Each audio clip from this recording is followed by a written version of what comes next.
Assalamualaikum warahmatullahi taala wabarakatuh. Okey, kita akan masuk kepada subtopik 3.2, konsep pergerakan bahan merentasi membran plasma. Okey, standard pembelajaran. Pada akhir pembelajaran, murid dapat pertama menghuraikan dengan contoh pergerakan merentasi membran plasma, iaitu pengangkutan pasif dan pengangkutan aktif. Yang kedua, membanding dan membezakan antara pengangkutan aktif dan pasif. Okey, ciri bahan yang bergerak merentasi membran plasma terdapat dua ciri, iaitu pertama, bahan larut lipid dan bahan tidak larut lipid. Okey, bahan larut lipid contohnya adalah molekul yang tidak berkutub, yang mana terdiri daripada asid lemak, gliserol, vitamin larut lemak iaitu vitamin A, D, E, K dan sebatian steroid. Okey, steroid ini adalah termasuk dalam kumpulan kolesterol dan juga hormon, Okey, seterusnya bahan tidak larut lipid ada dua, iaitu molekul kecil dan juga bersifat ion, iaitu molekul berkutub, air, dan molekul tidak berkutub, contohnya oksigen, karbon dioksida, serta kumpulan ion adalah ion kalium, ion natrium, ion kalsium dan juga ion magnesium. Manakala molekul yang bersaiz besar, contohnya glukosa dan asid amino.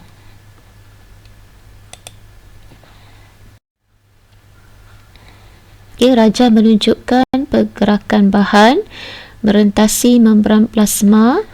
Okay, di sini kamu boleh nampak molekul kecil dan juga ion akan melalui atau merentasi protein liang, daripada luar sel untuk masuk ke dalam sel ataupun ke arah sitoplasma. Manakala molekul larut lipid akan melalui dui lapisan fosfolipid. Molekul besar akan melalui protein pembawa. Molekul kecil yang tidak berkutub seperti karbon dioksida, oksigen, air akan merentasi dui lapisan fosfolipid juga. Pengangkutan pasif. Apa itu pengangkutan pasif?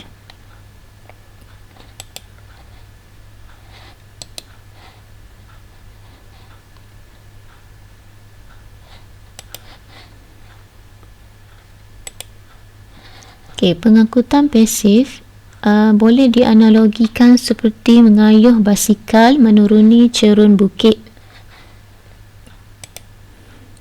Proses ini tidak melibatkan penggunaan tenaga. Resapan ringkas, osmosis dan resapan berbantu ialah contoh pengangkutan pasif. Kita lihat apa itu resapan ringkas. Resapan ringkas ialah pergerakan molekul atau ion dari kawasan berkepekatan tinggi ke kawasan berkepekatan rendah, iaitu molekul bergerak menuruni kecerunan kepekatan sehingga keseimbangan dinamik dicapai. Kalau kamu perhatikan pada rajah ini, molekul dalam molekul di luar ataupun di satu kawasan berada pada kepekatan tinggi, dan dia akan merentasi membran plasma atau dui lapisan fosfolipid ke arah kawasan di mana kepekatan molekul tersebut adalah rendah. Okey. Sehingga keseimbangan dinamik dicapai. Okey, apa maksud keseimbangan dinamik dicapai? Maksudnya kedua-dua kawasan ini berada pada kepekatan yang sama. Okey, dan boleh nampak di sini apa contoh bahan yang dapat merentasi membran plasma secara resapan ringkas, iaitu contohnya oksigen, karbon dioksida, asid lemak dan gliserol. Okey, jadi hal ini berlaku sama ada melalui membran plasma atau tidak Molekul larut lipid, contohnya asid lemak dan gliserol, oksigen serta karbon dioksida meresap melalui dua lapisan fosfolipid secara resapan ringkas. Okey, seterusnya osmosis. Okey, apa itu osmosis? Okey, osmosis ialah proses pengangkutan pasif yang serupa dengan resapan ringkas tetapi hanya melibatkan molekul air. Okey, osmosis ialah pergerakan bersih molekul air secara rawak dari kawasan keupayaan air tinggi atau kepekatan bahan terlarut rendah ke kawasan keupayaan air rendah ataupun kepekatan bahan terlarutnya tinggi merentasi membran telak memilih. Okey, kalau kamu perhatikan pada rajah ini,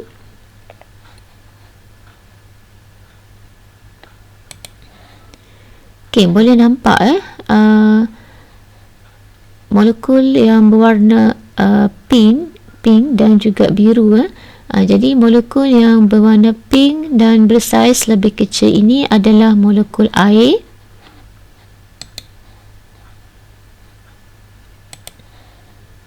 Okey, manakala molekul yang bersaiz lebih besar ini adalah bahan terlarut.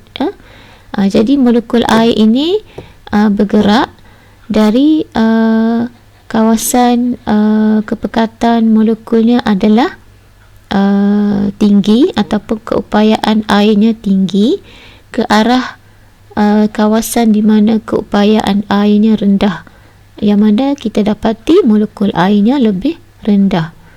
Jadi selepas beberapa ketika kita dapati molekul air di kawasan yang pada awalnya keupayaan airnya tinggi akan bergerak ke kawasan di mana bahan terlarutnya adalah lebih tinggi atau lebih banyak.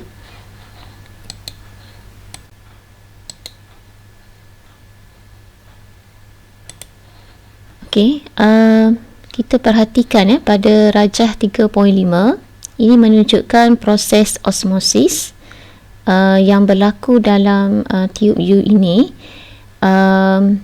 Okey, kita nampak ada dua kawasan yang mana mempunyai keupayaan air yang berbeza, iaitu sebelah kiri ni adalah keupayaan air tinggi. Jadi kita boleh nampak molekul yang bersaiz kecil dan berwarna biru ini adalah molekul air, manakala yang berwarna merah dan lebih besar ini adalah molekul sukrosa.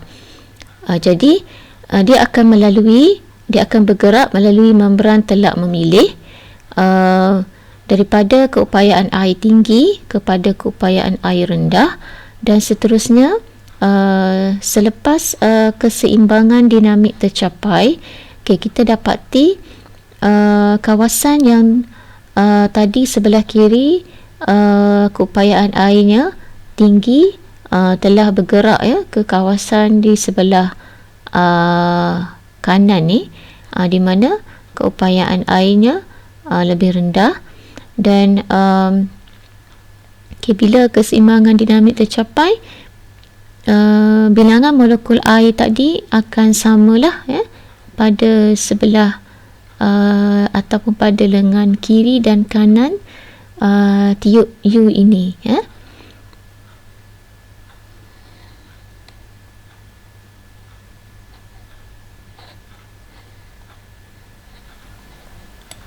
Diffusion is the net movement of molecules down a concentration gradient. This process allows small molecules, such as oxygen and carbon dioxide, to cross the plasma membrane. Most polar molecules, such as sugars and proteins, cannot freely cross this lipid membrane. Although water molecules are polar, they are small enough to pass through the membrane freely. This special case of diffusion that involves the movement of water molecules across a membrane is called osmosis. If a molecule, such as urea, is added to one side of a membrane, it will not be able to diffuse across the membrane because it is both large and polar. Because of its polar nature, it will interact with other polar molecules such as the water. This interaction reduces the number of free water molecules on the right-hand side. With fewer free water molecules on the right-hand side, there is now a net movement of water molecules down their concentration gradient to the side with the urea molecules. Because more water molecules are moving into this area than are leaving, the water level on the right side will rise. If the osmotic concentrations of two solutions are equal, the solutions are isotonic. However, when the solutions have unequal osmotic concentrations, the solution with the higher concentration of solutes is hypertonic, and the solution with the lower concentration of solutes is hypotonic.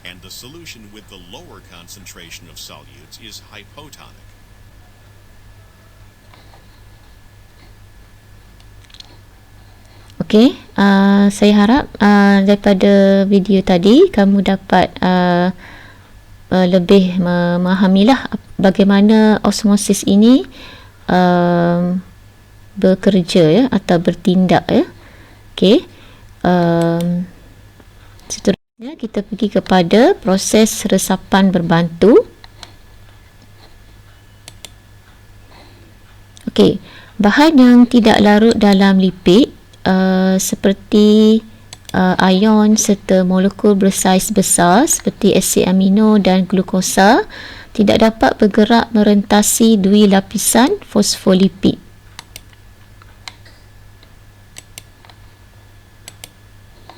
Okay, bahan-bahan ini bergerak merentasi membran dengan bantuan protein pengangkut, iaitu sama ada protein pembawa atau protein liang. Okay, proses pergerakan ini disebut resapan berbantu. Okay, resapan berbantu tidak memerlukan tenaga kerana protein pengangkut dapat mengangkut bahan-bahan tersebut menuruni kecerunan kepekatan. Proses ini berterusan sehingga keseimbangan dinamik tercapai apabila kepekatan bahan adalah sama pada kedua-dua belah membran. Okey. Ni di sini ada rajah menunjukkan bagaimana resapan berbantu melalui protein liang dan protein pembawa. Okey, protein liang ini, apa itu protein liang ya? Protein liang mempunyai liang atau terusan untuk membolehkan molekul kecil terlarut serta ion meresap merentasi membran plasma. Liang ini mengandungi ciri dalaman spesifik yang mana hanya membenarkan ion tertentu melaluinya. Okey, ini adalah protein liang ya. Jadi ion merentasi protein liang ini ya. Okey, protein pembawa dia mempunyai tapak spesifik. Okey, ni kita nampak ya pada rajah ni ada struktur seperti bulat struktur bulat macam ni. Okey, ni kita namakan tapak spesifik yang mana dia hanya boleh bergabung dengan molekul tertentu sahaja. Misalnya molekul glukosa hanya boleh bergabung dengan tapak spesifik pada protein pembawa glukosa sahaja ya. Jadi kalau bahan ni dia akan mempunyai tapak glukosa lah ya.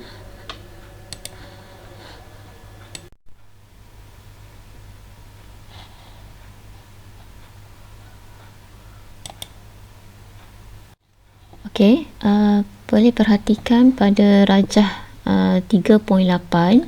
Okay, rajah 3.8 menunjukkan proses pergerakan molekul glukosa merentasi membran plasma secara resapan berbantu. Okay. Pada awalnya, kepadatan glukosa di luar sel lebih tinggi daripada sitoplasma.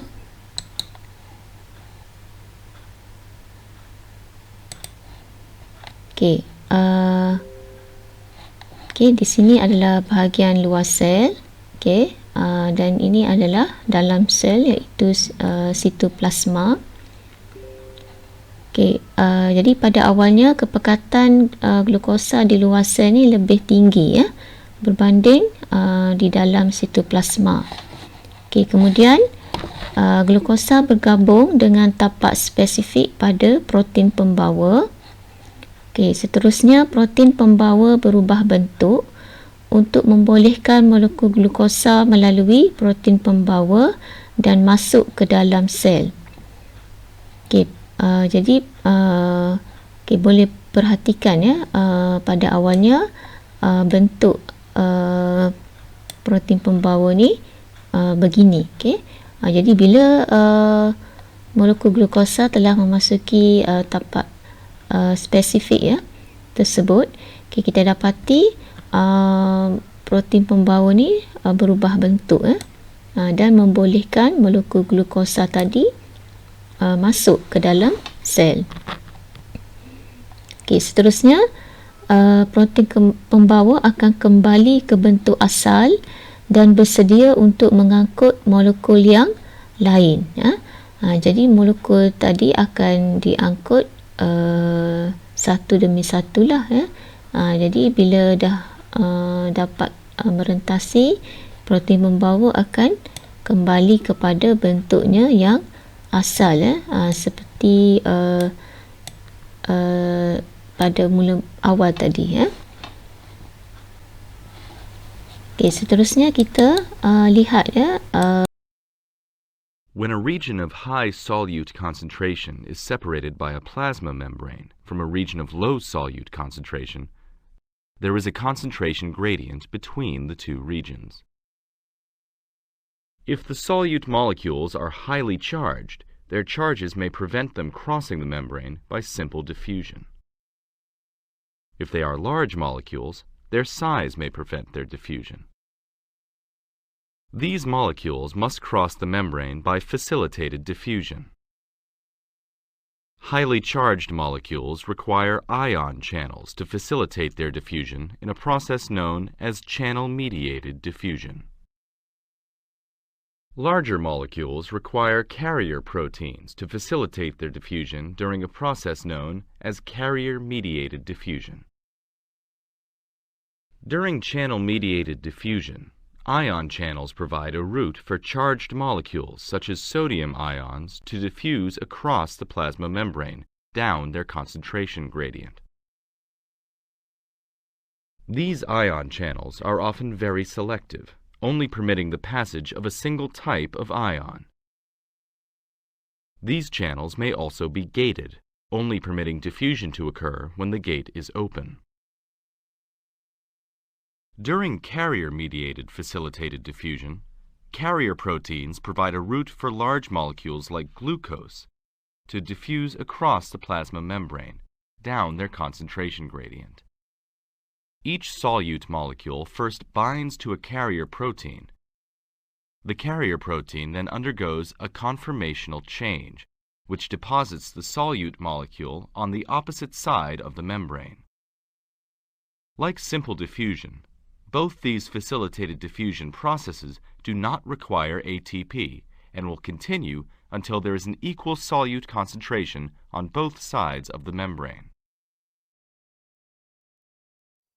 In the process known as facilitated diffusion, a special carrier protein with a central channel acts as a selective corridor which helps molecules move across the membrane. These special carrier molecules that form the protein channel bind only to a specific molecule, such as a particular sugar or amino acid. Once the molecule binds to the carrier protein, This protein helps or facilitates the diffusion process by changing shape and moving the molecule down its concentration gradient through the membrane into the cell where it is released. Facilitated diffusion is similar to simple diffusion in that both involve movement of molecules down their concentration gradient, and this movement is carried out without any input of energy. However, in facilitated diffusion, the movement of molecules will only take place if it is facilitated or helped by a special protein carrier in the membrane. Facilitated diffusion can occur in either direction depending on the concentration gradient. If there is a higher concentration of the particular molecule inside the cell, the same carrier protein would then transport the molecules out of the cell.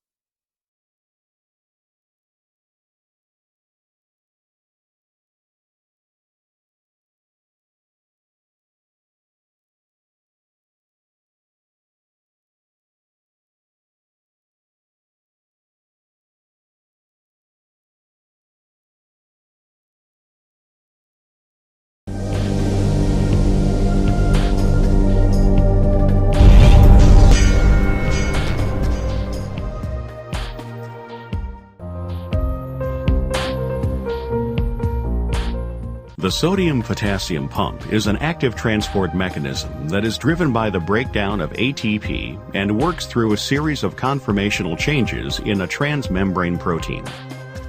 3 sodium ions bind to the cytoplasmic side of the protein, causing the protein to change its conformation. In its new conformation, the molecule becomes phosphorylated at the expense of a molecule of ATP. The phosphorylation induces a second conformational change that translocates the 3 sodium ions across the membrane. In this new conformation, the protein has a low affinity for sodium ions, and the 3 bound sodium ions dissociate from the protein and diffuse into the extracellular fluid. The new conformation has a high affinity for potassium ions, 2 of which bind to the extracellular side of the protein.